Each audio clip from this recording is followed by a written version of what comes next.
Hey all, I decided to come out here and try to do a video today, this afternoon, before it turns super cold tomorrow. While this administration, led by the figurehead pudding brain in the White House, figurehead is the key word here. He's not really in charge, even though they probably tell him he is every day. He probably doesn't even realize he's not. While they practice their voodoo economics, while they take the Uncle Sam Don stick pins in it every day in every conceivable spot and orifice, trying to destroy the country as fast as they can, making this our little Nazi haven, show us your papers, please. That little voodoo doll image was, I have to thank Patricia Dixon for that. I think it was Patricia Dixon on YouTube. She's a fair patriot, Miss Patricia Dixon, and she's a woman of color, and she's a veteran of these United States, and today's her 56th birthday. This is November 12th, and it's her 56th birthday, so if you don't know Patricia, go wish her a happy birthday. And tell her, thank her for her service if you haven't already. But because of everything happening right now, the pudding brain in the murderous rage in the White House, trying to kill his country as fast as he possibly can, because what does he care? He's almost 80 years old. He's going to die soon. I wouldn't be surprised if he died in the White House, honestly. You really, really, really need to concentrate on becoming more self-sufficient. And even if you live, I know a lot of you don't live in the rural areas. You might live in the suburbs. Some of you may live in the city. You may have a city balcony in your apartment. You may live on a city lot, a very tiny, tenth of an acre city lot. But if you have any ground at all, any sunshine at all, you can grow some food. And it may take, not tilling up the ground, but it may take coming up with every conceivable container possible, actual giant plant pots. You could grow them in giant plastic bags. You could buy a horse trough, a small trough at Tractor Supply to put your potting dirt in. Buy soil from people like me who have chickens in a barn and actually sometimes sell big bags of poopy barn shavings. Now, of course, that's hot manure and that has to be composted.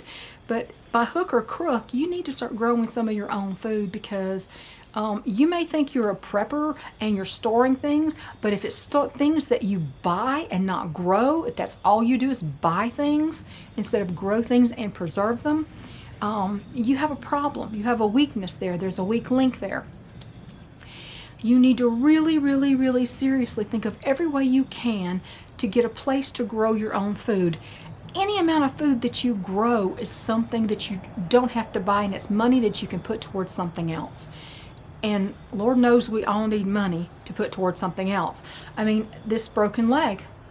I'm going to have, even though I have really good insurance, there was a little glitch in the way that they handled this. And of course, I'm now on Medicare, but at the beginning, last month, I was on TRICARE Prime.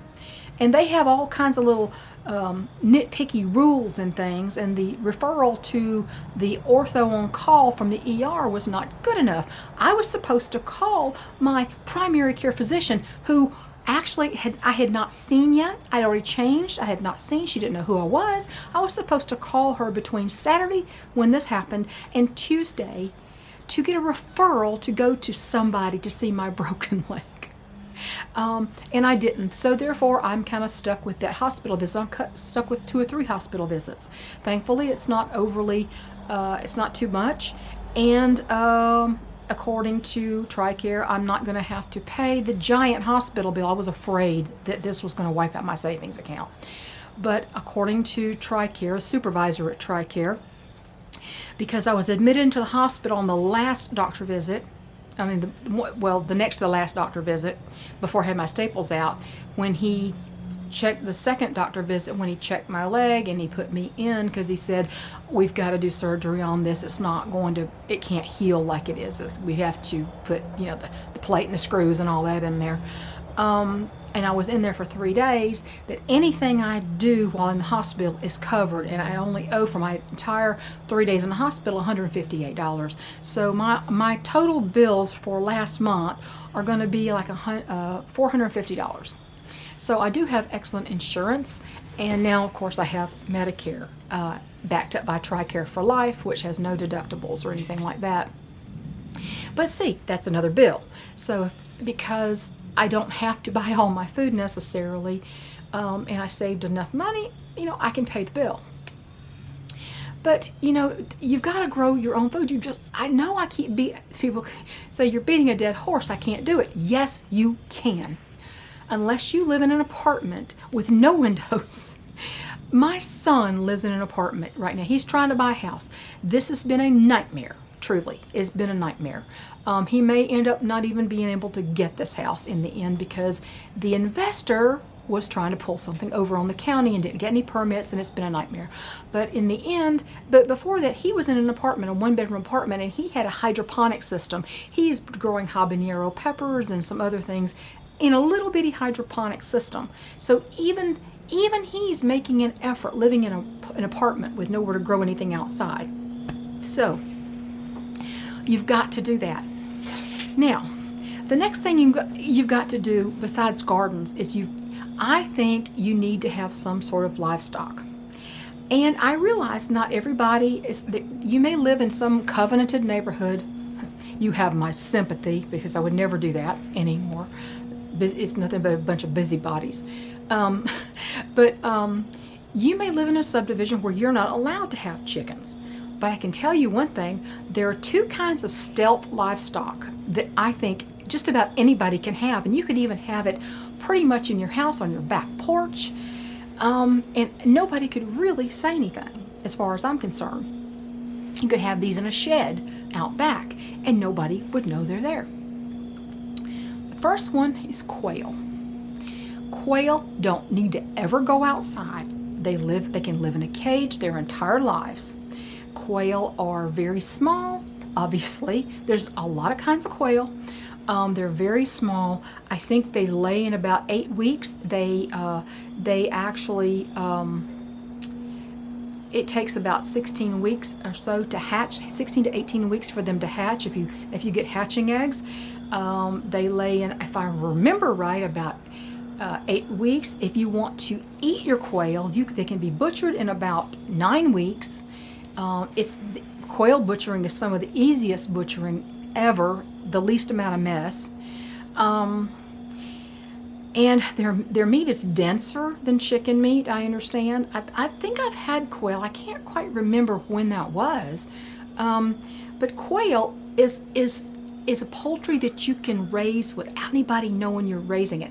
Now, the little roosters, the quail roosters, do crow in a manner of speaking. It's like a trill.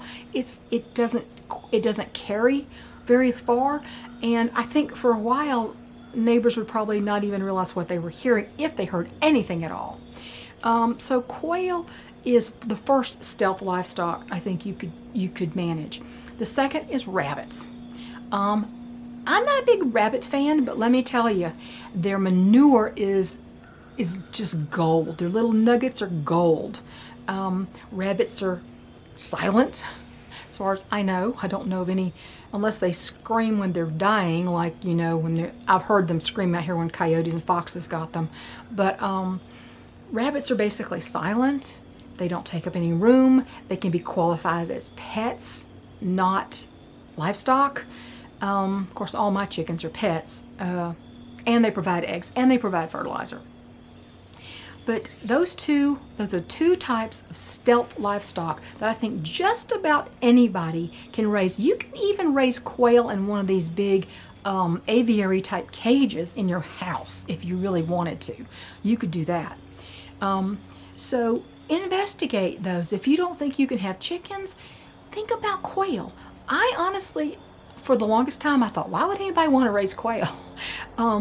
Then I started thinking, as things, as we get older, and as I try to segue out of most of the chickens that I have, and it's getting harder and harder. Like when I broke, my husband would love it if he didn't have to do chicken chores right now. Trust me, because I can't help him. If he had quail, they would never have to go outside. He just has to keep them food, water, and dust bath.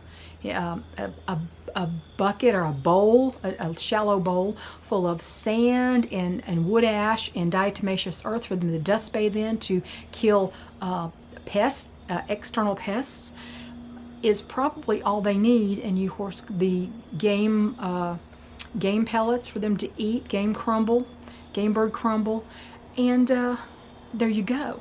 And their eggs are wonderful. They're very rich eggs. They're stronger flavored eggs. A lot of people don't care for quail eggs, or they eat them only occasionally. Some people love quail eggs.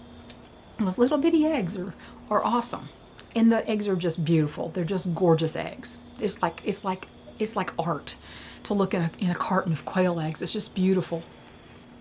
So those are the two stealth livestock animals I think you should consider. But please do your research. Do your research about that. Please, please, please, please.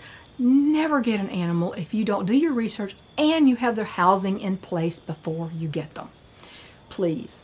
As far as gardens though, my gardens are not humongous. For the property that we have, our gardens are not huge. You can grow a massive amount of food in a 20 by 20 foot space. As long as you've got some sun.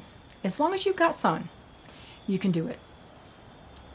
But that's what I wanted to say about being self-sufficient and how to have livestock when you're not supposed to have livestock. Quail and rabbits, I'm telling you.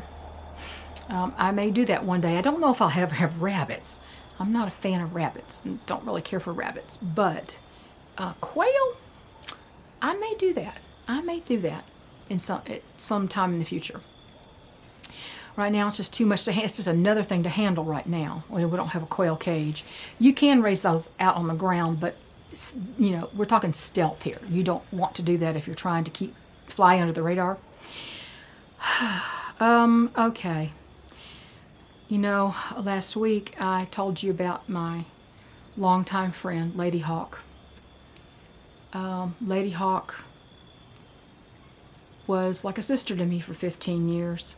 We actually bonded over our love of chickens, and we met on backyardchickens.com actually. When I hatched out the eggs that my big beautiful Suede came from, and I started with the blue Orpingtons, blue, black, and splash Orpingtons. She fell in love with Suede, and a couple of years later she had to have her own, and she bought some blue Orpington youngsters from someone she knew. And that's where her rooster Lancelot came from. Lancelot is 11 and a half years old now. And I've told you a story about how Lancelot faced off with a coyote and led that predator away from his hands. It was the most amazing thing I didn't see it. I was there the week before, up there where she used to live in Kentucky. I was with her the week before because a coyote had taken one of her cochins, a very slow bird, and I came up there later. They were looking for the coyote's den when I was there, and after I left, this happened with Lancelot. And I know I've told you the story, and I think I put it on a video, and I think it's called What Not to Expect of Your Rooster, and I'll try to link that video up here for you to read that. You really need to look at that story. I have reread that story so many times. It just gets me right here, because roosters are so gallant. Yeah, some roosters are just jerks, I know, but roosters in general, they will throw themselves in harm's way without a thought, just to protect their girls. And my roosters have done that, and Lancelot has done that, but I've never seen a rooster like Lancelot. But my dear friend Lady Hawk, she's Cherokee, so why her name is two words that translate Lady Hawk, and that's what she goes by. That's what she went by. You know, she was a smart and brilliant woman. She was a lawyer. She held a black belt in karate. She did so many things when in her younger years. That woman, she hated Jane Fonda with a passion. She called her a treasonous. Well, I won't say what she's called her. One time she was in her law firm and they had a receiving line and Jane Fonda was actually there. I don't know what the event was, but she was there and she was shaking hands. And when she got to my friend, Lady Hawk slapped her across the face. And of course, they wanted to arrest her, but Ms. Fonda, to her credit at the time, because she knew she was guilty, didn't press charges.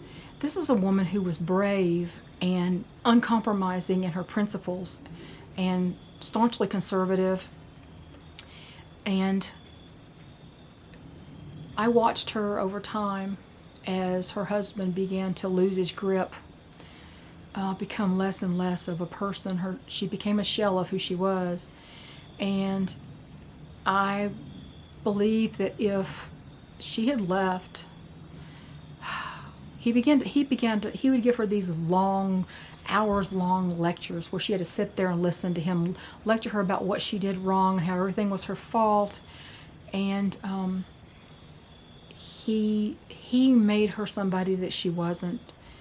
We had a couple of bumps in our relationship because of this man, and something he had made her do that almost broke our friendship up entirely. And I did forgive her, and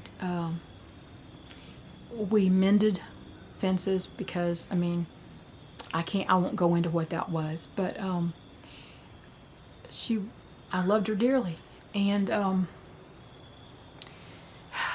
in the end, if she had left him and come to my house when I begged her to come, he was ramping up. He had shoved her against the counter in the kitchen. I said, he's going to hit you. It's inevitable. Please, please get out of there, please, before you get hurt, please, or he kills you, please. He was an Army Ranger or something, Army Ranger. He had PTSD. He had been shot. She had nursed him back to health. I mean, the man owed her. And I realize a lot of vets have PTSD, but you know what? That may be a reason for behavior, but it's never an excuse to beat up your wife. It's not an excuse. It never will be an excuse. And for her safety, I begged her to leave, and she said she didn't want to be a failure in another marriage, and she stayed.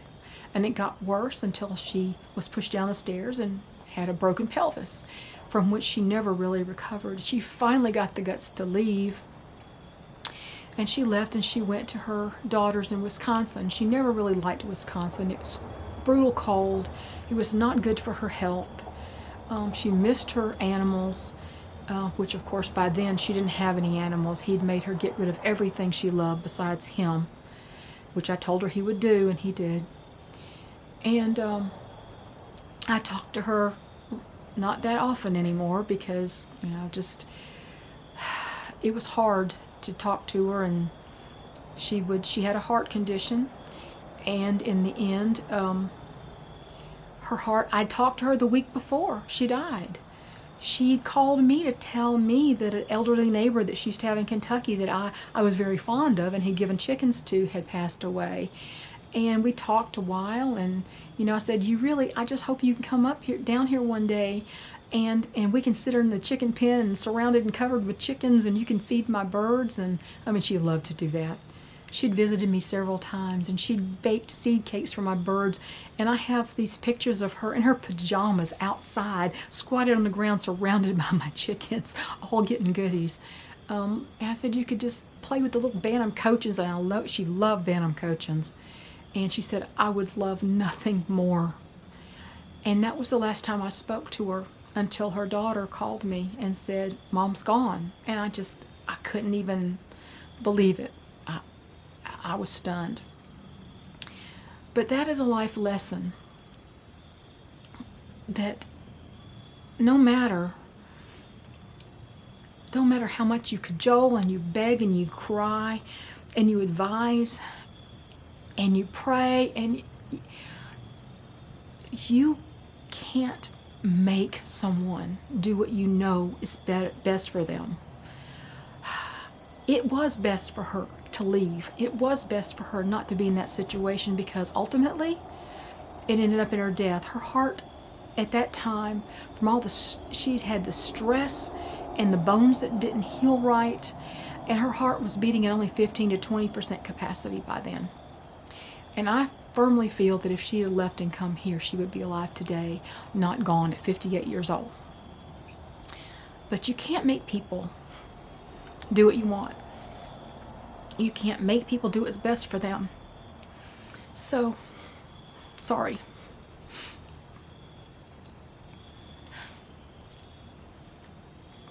But, you know, she shouldn't be gone. She was 7 years younger than me, although she looked older. And, you know, stress will do that to you. It will. Stress and heartache will do that to you. And she had plenty of both in her life. So, anyway, I just wanted to do a tribute to her. And she's the one that made me that absolutely stunning beaded creation of my rooster suede from a picture. She did it on a piece of brain tanned deer hide that she had brain tanned herself. That's what they did in Kentucky. And she's sewn every bead in by hand, over 30,000 beads. And she gave it to me. And it has feathers of her Lancelot, my Suede sons that she had, and daughters, and Suede's his favorite hen, Meg. And she gave it to me, and it's one of my most treasured possessions, and it'll always be on my wall. And from time to time, I use the canned air to blow the dust off of it and make sure it's okay. But hard to lose a special friend. Anyway, you guys have a great weekend, and I don't know when I'll see you again, but please think about getting more self-sufficient. Please think about what I said. It's going to become imperative soon.